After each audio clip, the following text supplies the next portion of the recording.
This channel does not promote any violent, harmful, or illegal activities. All content provided by this channel is meant for an educational purpose only.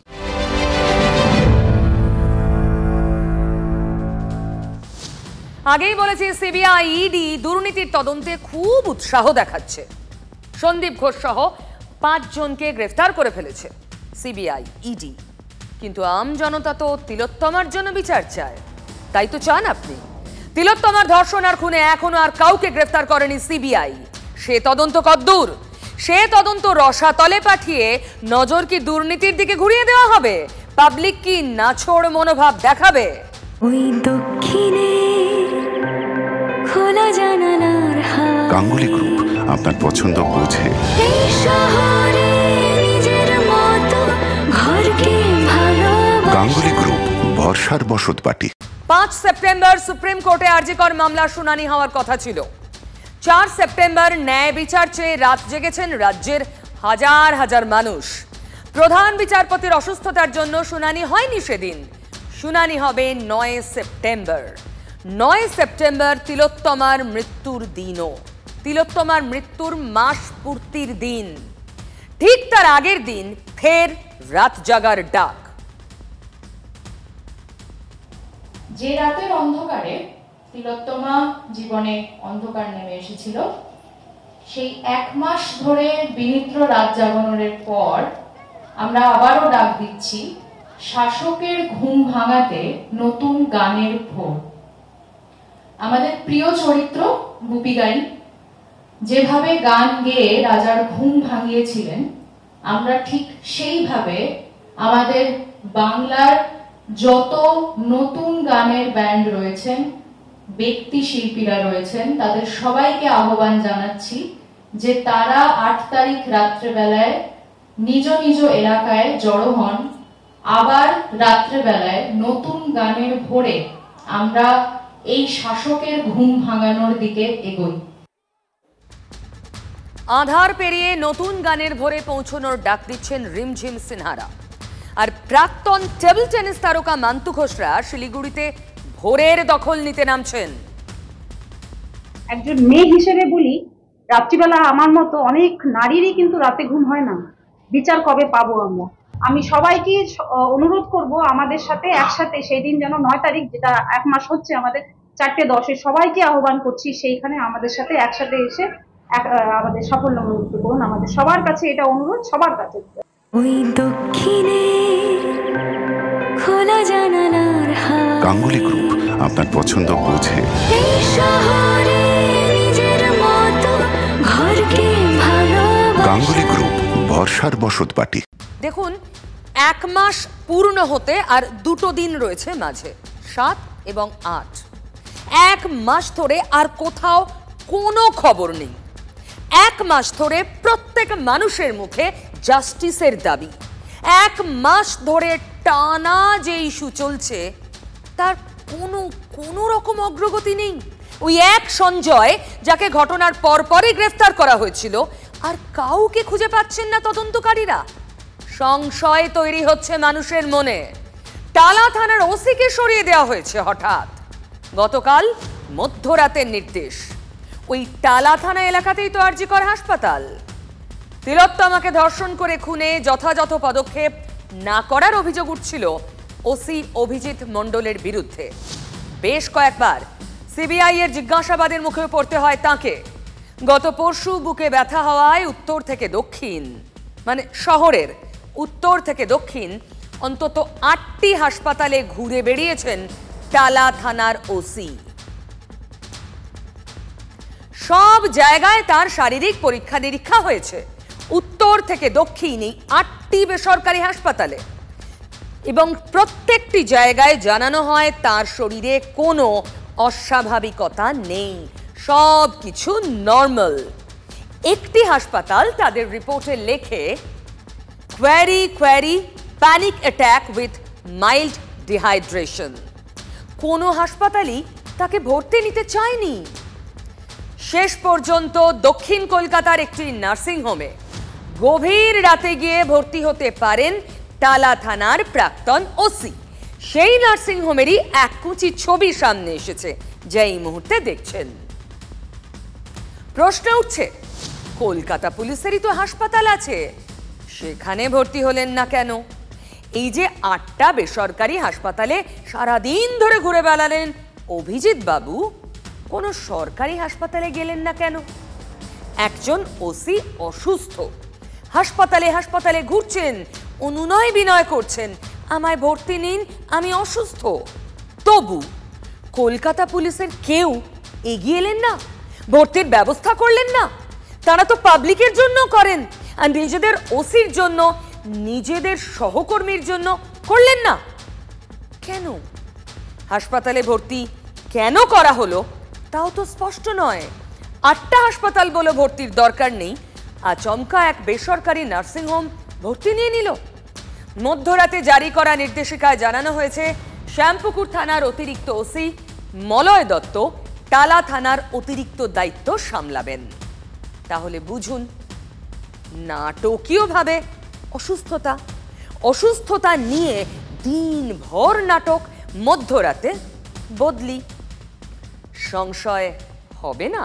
TV9 একটা করে প্রশ্ন তুলছে, আর সেই প্রশ্নের আছে অস্বস্তিতে পড়ে যারা ব্যাখ্যা দিচ্ছেন সেই ব্যাখ্যাতে আরো বেশি করে বিতর্কের জাল ছড়িয়ে পড়ছে।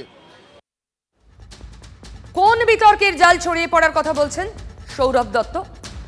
ভাঙা বিতর্ক, যেখানে তিলোত্তমার মরদেহ উদ্ধার হয়েছিল সেই সেমিনার রুমের ঠিক পাশের ঘর ভাঙার বিতর্ক। গতকাল তো আমরাই প্রথম দেখিয়েছিলাম এই নির্দেশিকা। 10 সেপ্টেম্বর আরজি করের তৎকালীন অধ্যক্ষ সন্দীপ ঘোষের লেটার হেডে লেখা, সই করা একটি নির্দেশিকা। পূর্ত বিভাগের এক্সিকিউটিভ ইঞ্জিনিয়ারকে লেখা সেই চিঠিতে বলা হয়েছিল, রাজ্যের স্বাস্থ্য সচিব এবং স্বাস্থ্য শিক্ষা অধিকর্তার সঙ্গে বৈঠকে চিকিৎসকদের অন ডিউটি রুম ও শৌচাগার তৈরির সিদ্ধান্ত হয়েছিল। কবে? 10 সেপ্টেম্বর। ঠিক তার আগের দিন তিলোত্তমার মরদেহ পাওয়া গিয়েছিল। পরদিনই স্বাস্থ্য সচিব, স্বাস্থ্য শিক্ষা অধিকর্তা আর অধ্যক্ষ ভাঙাভাঙির সিদ্ধান্ত নিতে মিটিং করতে বসে গেলেন। সেখানে চেস্ট মেডিসিনের 3 পিজিটিকেও ডাকা হয়েছিল। তাঁদেরই একজন সেকেন্ড ইয়ারের আলাপন সরকার। আমাদের জানানো হয় যে সিভিলের যেটা কাজ, যে কোথায় অনকল রুম হবে, কোথায় বাথরুম কি থাকবে, কিংবা পুরো ডিপার্টমেন্টে কি কি রকমের রেনোভেশন কি দরকার, সেইটার জন্য আমাদেরকে কি হবে সেটা হচ্ছে আমাদের সোমবার নাগাদ জানানো হবে। তোমাদের জানানো হয়েছিল কি যে কবে থেকে কাজটা শুরু হবে? না, এই নিয়ে আমাদের কোনো স্পেসিফিক ডেট দেওয়া হয়নি। চেস্ট মেডিসিনের পিজিটির কথা শুনলেন। তাদের বলা হয়েছিল কোথায় কি বদল হবে সেটা সোমবার নাগাদ জানানো হবে, মানে জানানোর কথা 12ই আগস্ট। কিন্তু আসলে কি হলো? ছবি দেখুন, ভালো করে দেখুন। সিভিল ইঞ্জিনিয়াররা ঘুরে দেখে জানানোর কথা সোমবার, অথচ শনিবারই চেস্ট মেডিসিন বিভাগে কি কি পরিবর্তন করা হবে তার লিস্ট তৈরি হয়ে গেল। পরিদর্শন করে লিস্ট তৈরি হয়ে বলে লেখা হলো। সেই লিস্ট সাদা কাগজে হলো, কোনো লেটার হেডে নয়। খেয়াল করে দেখুন, শুধু চেস্ট মেডিসিন বিভাগের কথাই বলা হয়েছে। আগের দিন ওই বিভাগেরই এক ডাক্তারকে ধর্ষণ করে খুন করা হয় ওই হাসপাতালে। পরদিনই কর্তৃপক্ষ ব্যস্ত হয়ে পড়লেন চেস্ট মেডিসিন বিভাগে ভাঙাভাঙি নিয়ে।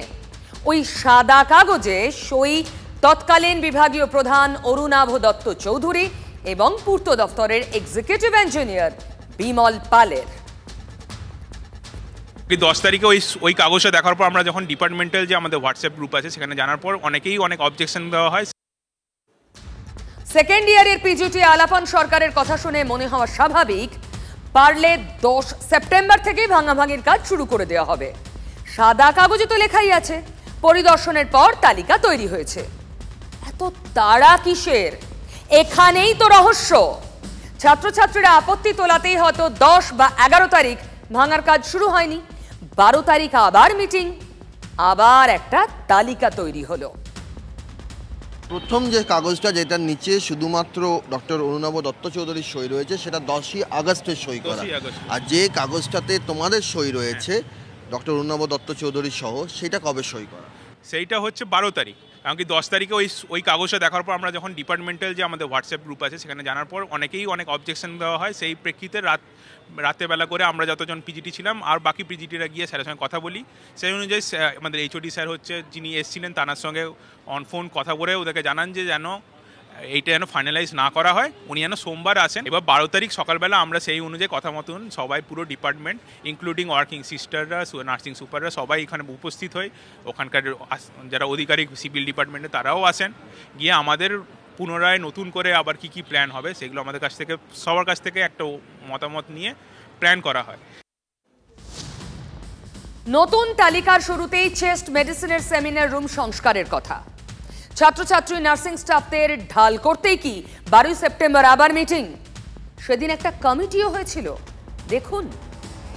একমাত্র চেস্ট মেডিসিনে পিজিটিদের নিয়ে কমিটি গঠন করে দ্রুত বৈঠক করে সেমিনার কক্ষ চত্বর ভাঙা শুরু হয়ে গেল। নেপথ্য থেকে ডিএমই স্বাস্থ্য শিক্ষা অধিকর্তা ইঙ্গিত করছেন, বলছেন নেপথ্য নায়ক সন্দীপ ঘোষ। চেস্ট মেডিসিনে যে ভাঙার যে সিদ্ধান্তটা সেটা কি জুনিয়র চিকিৎসকরাও জানতেন? ওরা তো অ্যাপ্লিকেশন দিয়েছিল, আমাদের কাছে কোনো কপি নেই। ওখানে অ্যাপ্লিকেশন কমিটিতে চেস্ট মেডিসিনের যারা জুনিয়র পিজিটি কমিটি করে সই হয়েছিল? সই তো নিশ্চয়ই হয়েছিল, নাহলে কমিটি হবে করে। এই কমিটিতে কি জুনিয়র চিকিৎসকরাও ছিলেন? চেস্ট মেডিসিনের জুনিয়র চিকিৎসকরা? কমিটিটা কারা গঠন করলো? ওরা নিজেরাই করেছে, আমাদের সঙ্গে কোনো সম্পর্ক। স্বাস্থ্যভবন কিচ্ছু জানতো না? তাদের মনে প্রশ্নটা জাগলো না যে এটা কি করে সম্ভব হলো? কমিটি আমরা কি করে জানবো? ও নিজে করেছে, আমাদের কাছে তো কোনো কপি দেয়নি। যখন কাজটা শুরু হয় ওই সময় ডিপার্টমেন্টে কেউ ছিল না, কারণ আমরা সবাই প্রোটেস্টে বিভিন্ন কাজে ছিলাম, উপলব্ধি বিভিন্ন জায়গায় আমরা এনগেজ ছিলাম। যেভাবে এক্সিকিউশনটা হয়েছে আমরা সাইন করেছি, আমরা যদি জানতাম যে এইটা এক্ষুনি হবে তাহলে আমরা হয়তো সংশ্লিষ্ট সংস্থা মানে আমাদের যে উচ্চপদস্থ কষ্টটা কি পুলিশ যেখানে ছিলেন যেমন মোতায়েন তাদেরকে কথা বলা, কিংবা হয়তো আমাদের নিজস্ব যে ডক্টরস ফোরাম আছে সেখানেও সঙ্গে আমরা ডিসকাস করতে পারতাম। যেহেতু এক্সিকিউশনে কোনো কথা হয়নি সেই সময় আমাদের মাথাতেও এটা আসেনি যে এখনই কাজটা হবে। চেস্ট মেডিসিনের পিজিটিরা বলছেন তাদেরকেও অন্ধকারে রেখেই ভাঙাভাঙির কাজ হয়েছে। তাহলে বুঝলেন তো, এই পুরো পরিকল্পনাটা কারোর একজনের। এক্ষেত্রে নির্দেশ দিয়েছেন সন্দীপ ঘোষ, মানে তার মস্তিষ্ক প্রসূত, তিনি পরিকল্পনা করেছেন। যেখানে স্বাস্থ্য ভবন বলছে আমরা অন্ধকারে, যারা জুনিয়র ডক্টর বলছেন আমরা অন্ধকারে, অথচ এই সকলের নাম জড়ানো হচ্ছে তাদের ঢাল করতে, ফেঁসে যাওয়ার ভয়ে। অনেকের তোমরা জানতে এরকম একটা কমিটি গঠন হয়েছে এবং সেখানে এই যে শৌচাগার, সেমিনার কক্ষের আশপাশ, প্লেস অফ ক্রাইম, এগুলো ভেঙে ফেলা হবে, তোমরা জানতে? আমাদের দিক থেকে এই ধরনের কোনো আলোচনা এবং কোনো খবর আমাদের জানা ছিল না। 10 তারিখের যে অর্ডার, সেই অর্ডার আমরা যখন খোঁজ করি সেই অর্ডারও আজকে আমরা প্রথম দেখতে পেলাম সংবাদ মাধ্যমের কাছে। কেন এই অর্ডার দেওয়া হলো, কি উদ্দেশ্য ছিল, কেন কমিটি তৈরি করে শুধুমাত্র চেস্ট মেডিসিন ডিপার্টমেন্টেই কাজ হলো, ওটা আরজি করে মানে অন ডিউটি রুম থেকে শুরু করে বিভিন্ন ওয়াশরুমের আমাদের রেস্ট রুমগুলোর যা অবস্থা সেটা খুবই শোচনীয় অবস্থা। সেই জায়গাগুলোতে কাজ না করে শুধুমাত্র অতি দ্রুততার সাথে ঠিক যেখানে ক্রাইম সিন তার পাশেই কাজ করতে হবে, এই জায়গাটা অথরিটির দিক থেকে কি এবং কি পরিকল্পিত জায়গা, কেন এটা করা হলো? আমরা একটু সারপ্রাইজড, মানে এই কমিটির ব্যাপারে দেখে আমরাও জানতাম না আগে, তো আমরা বোঝার চেষ্টা করছি যে কি অ্যাকচুয়ালি হয়েছিল, মানে কেন চেস্ট মেডিসিন বিভাগেই ফার্স্ট স্টার্ট হলো। যে সদস্যদেরকে যারা করলেন 3 সদস্য, এই 3 সদস্য তোমাদেরকে কিছু জানালো না? সেটা তো আমাদের কাছেও কোশ্চেন যে তারা আমাদের কাছে জিনিসটা সম্পূর্ণ অজানা ছিল। আমরা এই প্রথম সংবাদ মাধ্যম থেকে এটা জেনেছি। যদি সেরকম কিছু হয়ে থাকে যেটা নোটিশে তোমরা দেখাচ্ছ, সেটা যদি সেরকম কিছু হয়ে থাকে আমরা অবশ্যই অনুরোধ করব সিবিআইয়ের কাছে যে এটাকে তদন্তের আওতায় আনা হোক। তাহলে যদি এই ধরনের কিছু করা হয়ে থাকে তাকে সিবিআই তদন্তের আওতায় আনা হোক। চেস্ট মেডিসিন ভাঙার ক্ষেত্রে এখন যেটা বলা হচ্ছে যে স্বাস্থ্য সচিব এবং স্বাস্থ্য শিক্ষা অধিকর্তার সম্মতিক্রমে এটা হয়েছে, পুরো ভুল। এই কমিটিটা কে গঠন করলো? কমিটি প্রিন্সিপালই গঠন করলো। কি কি ভাঙতে হবে সেই লিস্টিংটা ওরা করেছে? সব ওরা করেছে। কিন্তু বড় প্রশ্ন উঠছে, এখানকার সঙ্গে কোনো সম্পর্ক নেই। তারা চেস্ট মেডিসিনের সেমিনার কক্ষ চত্বর ভাঙার একটা প্ল্যান করলেন, সেটা তো বড় প্রশ্ন উঠছে। তাহলে সেটা তো প্রিন্সিপালই বলতে পারবে, ওটা তো আমাদের কাছে কোনো খবর নেই। এটা না ওই বল ঠেলাঠেলির প্রতিযোগিতা হচ্ছে। সন্দীপ ঘোষ বলছেন স্বাস্থ্য ভবনের সঙ্গে মিটিং করে সব ঠিক হয়েছে, স্বাস্থ্য ভবন বলছে কিছুটি জানি না, পুরো অন্ধকারে, সব দোষ সন্দীপ ঘোষের। সন্দীপ ঘোষের ঘাড়েই দায় চাপাচ্ছেন স্বাস্থ্য শিক্ষা অধিকর্তা। এটাই তো সহজ রাস্তা। সন্দীপ তো এখন সিবিআই হেফাজতে, কিন্তু তাতেও প্রশ্ন যাচ্ছে না। 12 সেপ্টেম্বর মিটিং এর পরই পরিদর্শন হয়ে গেল, ভাঙাভাঙি শুরু হয়ে গেল। প্রথমেই ভাঙা শুরু হলো সেমিনার রুমের ঠিক পাশে, যেখানে মরদেহ পাওয়া গিয়েছে, মানে ক্রাইম সিনের ঠিক পাশে। এত তাড়াতাড়ি করে ভাঙাভাঙি কেন শুরু হলো? জুনিয়র ডাক্তাররা বাধা দেওয়াতেই ভাঙাভাঙি আটকে গেল।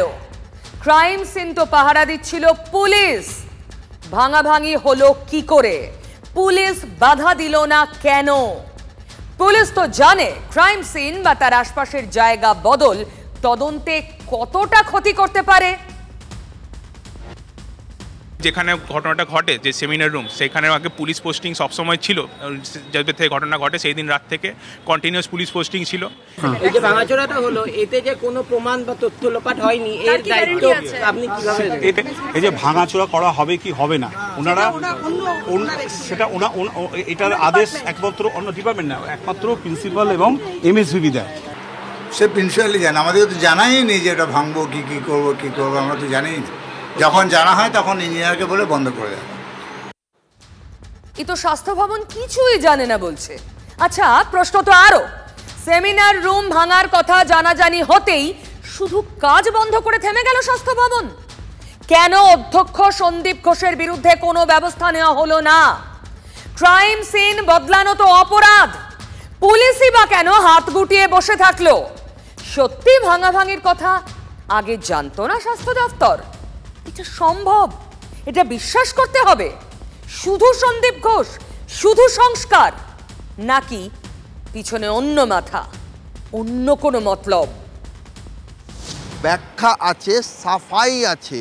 প্রশ্নটা হলো, সরকারি নিয়ম অনুযায়ী একটা নির্দেশনামা যাদের যাদের নামে কপি করা হয় সেই সকলের কাছে সেই কাজ শুরু হয়েছে কিনা ছবি তুলে পাঠাতে হয়।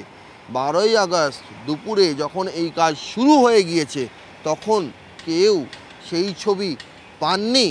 সেই ছবি দেখে মনে প্রশ্ন জাগেনি ক্রাইম সিন ভেঙে ফেলা হচ্ছে কার নির্দেশে?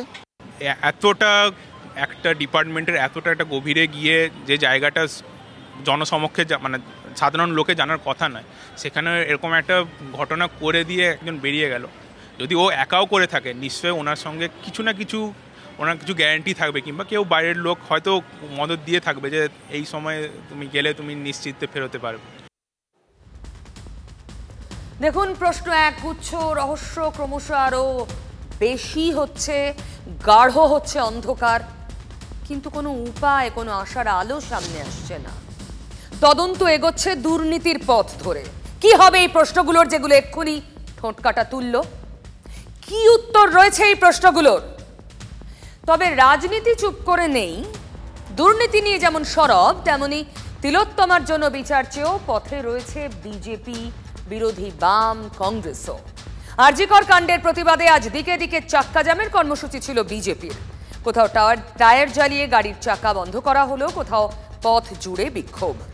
আর এ নিয়ে ধস্তাধস্তি, উত্তেজনা যেমন হয় রাজনৈতিক কর্মসূচিতে। বঙ্গের উত্তর থেকে দক্ষিণ রাজ্যের বিরোধী দলনেতা জানিয়ে দিলেন পুজোর সময়ও গেরুয়া শিবির পথে থাকবে, আন্দোলন চলবে। উদয়ন গুহ, তারপরে টিএমসি স্পোক্সপারসন যার নাম আমি বলি না, এই দলের নেতারা পশ্চিমবাংলার নারী সমাজকে, মহিলাদেরকে আক্রমণ করে বক্তব্য দিচ্ছে। আরে বক্তব্যগুলো বাজাবো আমরা ক্যাসেট, সব করেছি, যোগ করেছি, শুনবেন লোক, মানুষ শুনবে। দুর্গাপুজোতে ভারতীয় জনতা পার্টির কর্মীরা মানুষের পুজোতেও অসুবিধা করবে না, কিন্তু এদের রাস্তায় থাকবো আমরা থাকবো। সব বড় পুজো প্যান্ডেলের কাছে রাস্তাঘাটে ভারতীয় জনতা পার্টিরা ক্যাম্প করে করে থাকবে, হস্তাক্ষর সংগ্রহ হবে। এবার দেখুন বিজেপির চাক্কা জ্যামের ছবি। রাজ্যের নানা প্রান্তে 4টি জায়গা ছবি একসঙ্গে দেখাবো।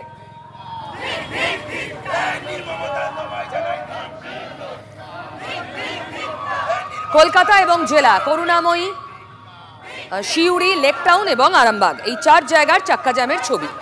এর আগে আমরা বিজেপির ডিএম অফিস ঘেরাও, বিডিও অফিস ঘেরাওয়ের কর্মসূচি দেখেছি, আজ ছিল চাক্কা জ্যাম। অর্থাৎ প্রতিদিনই তিলোত্তমার জন্য বিচারের দাবিতে কোনো না কোনো কর্মসূচিতে পথে থাকছে বিজেপি।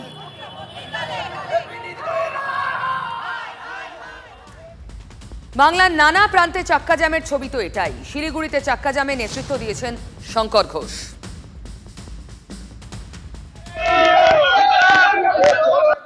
মূলত দুটি দাবি, এক আরজি করের দ্রুত বিচার সম্পন্ন, 2 মুখ্যমন্ত্রীর পদত্যাগ।